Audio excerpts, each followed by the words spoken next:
Ano po ang inyong idagdag po dito ngayon na mga prediction na ipapaabot po ninyo na mangyayari pa sa 2025? Isa-isahin na lang daw niya guys para malaman niyo ulit. Ano po yan?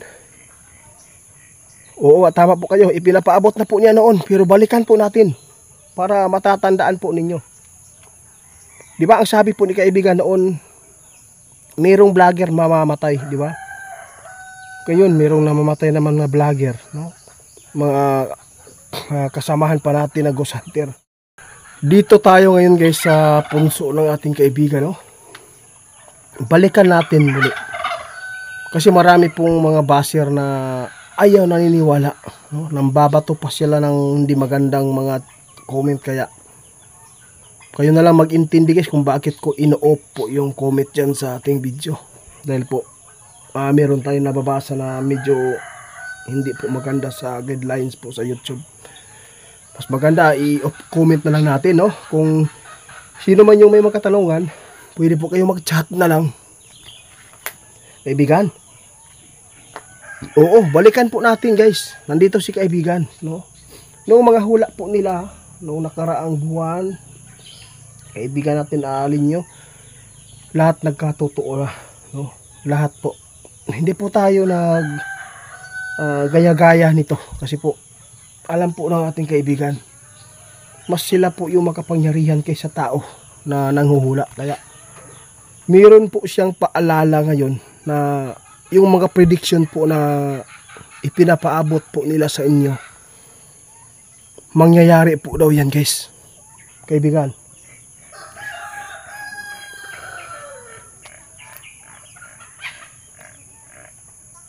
Sabi po ng ating kaibigan, oh, kung ano man ang inyong naririnig ng mga prediction namin, sabi po ng ating kaibigan, lahat po yan ay magkatotoo, no? Nung ipinapaabot po ng ating kaibigan na lumikas po yung malalapit po sa karagatan, ngayon nakuha po natin talaga ngayon sa balita na magkakaroon po ng lindol na malakas at saka magiging makasagupa po yung tsunami. Kaya ang prediction ay dagdagan po ng kaibigan. Baka po ay yung iba, baka sabihin nila na gagaya. Hindi po, kasi ating kaibigan, sila po yung nakakita kung ano man po ang kanilang nakikita na mangyayari po dito sa ating mundo. Kaibigan, ano po ang inyong idagdag po dito ngayon na mga prediction na ipapaabot po ninyo na mangyayari pa sa 2025? Isa-isahin na lang daw niya guys para malaman niyo ulit. Ano po yan? Oo, tama po kayo. Ipinapaabot na po niya noon pero balikan po natin para matatandaan po ninyo. Di ba ang sabi po ni kaibigan noon, mayroong vlogger mamamatay, di ba? Ngayon, mayroong namamatay naman na vlogger, no? Mga kasamahan pa natin na ghost hunter. Nangyayari na. Ano pa kaibigan? Yung ipinapaabot po niya na may mangyayaring lindol na malakas dito sa atin. Mangyayari po talaga yan. Kaya mag-ingat tayo sa 2025. Marami po naghuhula ngayon guys na sa 2025 makakasagupa po tayo ng mga, oo, tama po kayo, yung kalamidad na hindi po natin na nararanasan. At saka yung Antikristo guys, mararanasan na po natin ngayong 2025 kapag ito ay maitupad na, kaibigan. Ang ibig sabihin po nito guys, kung nagklase-klase naman ang ating masasagupa, kung ano man po yung nasagupa natin noong tayo ay nag-edad pa ng 20 years old, mas titindi ngayon 2025 yung ating mararanasan pa. Kaya sana po dapat tayo magbalik loob na, no? Magdasal na lang tayo lagi. Kasi ang ipinapaabot ng ating kaibigan, binabalikan po niya para po yung mga lahat po na hindi naniwala ay makapaghanda din, kaibigan, di ba? Sa 2025, kaibigan, sinabi po niyo kanina, dagdagan po ninyo ang inyong nakikita na sa hinaharap na mangyayari.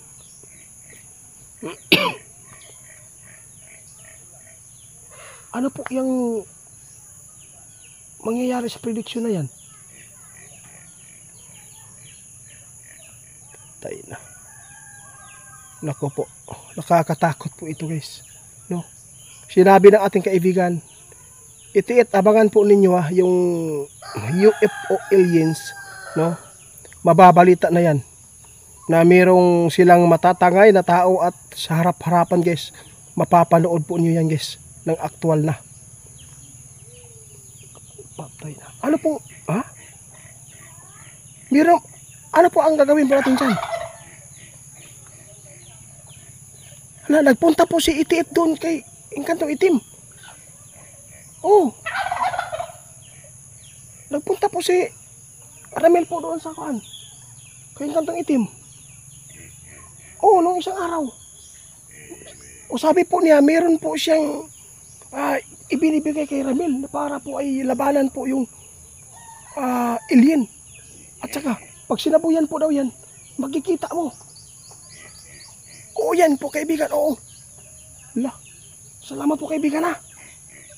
Guys, sabi po natin, kaibigan, kung gusto po inyong itiit, alam po ng Engkantong Itim yan. Kasi sila po ang nakakaranas po doon, nakakalaban po nila yung ganyan po mga elemento. Totoo po yan, kaibigan. Lah, abangan po yung guys, ha. Kasi baka po i-upload ni Bibi Boss yung pagpunta ni Ramil po doon. Mapapanood po niyo, guys, kung ano man po ang ipinapaabot po ng Engkantong Itim na si Ramil po ang nakausap po niya talaga si Engkanto po doon kung paano labanan po yung UFO. Ito po yung prediction na ipapaabot ni kaibigan, yung tungkol sa UFO alien, kasi po binaliwala po yan sa ibang bansa, guys, no? Binaliwala yan po yan kasi wala po daw yung hindi po daw yan makasira po sa mundo. Pero hindi nila alam, guys, na kung paano po nila pinag-aralan po yung mundo ng tao. Oo, kasi mayroong plano, sabi ng ating kaibigan, na mayroong plano po yung UFO alien na sakupin po niya yung mundo para ay ma-manage po nila yung buong daigdig at saka yung mga tao sumunod sa kanila. Ito po yung sinasabi na ang demonyo magpapakita na. Dito maghahari ngayon ang Antikristo. Kapag ito ang mangyari, guys, kapag ang UFO na makapasok na dito ang kanilang mga kaliwat nila, kalahi nila dito, ibig sabihin yan, mayroon silang gawing pag-atake dito sa ating bansa. Kaya ito po yung prediction ng ating kaibigan ngayon na sana po hindi po ito ituloy, no? Maituloy. Sana po mahadlangan po ito ng Panginoon. Kasi po kapag ito ang mangyari, maraming tao na mawawala po dito sa atin, guys. Ang Antikristo, guys, doon po sasabay. Kaibigan, ito po talaga yung nakikita po nyo ngayon na mga mangyayari. Paano? Oo nga. Ang kalamidad, guys, no? Nakakatakot din. Pero mas nakakatakot ito pag ito ang nangyari. Maraming salamat, kaibigan, sa ipinapaabot po ninyo, ha.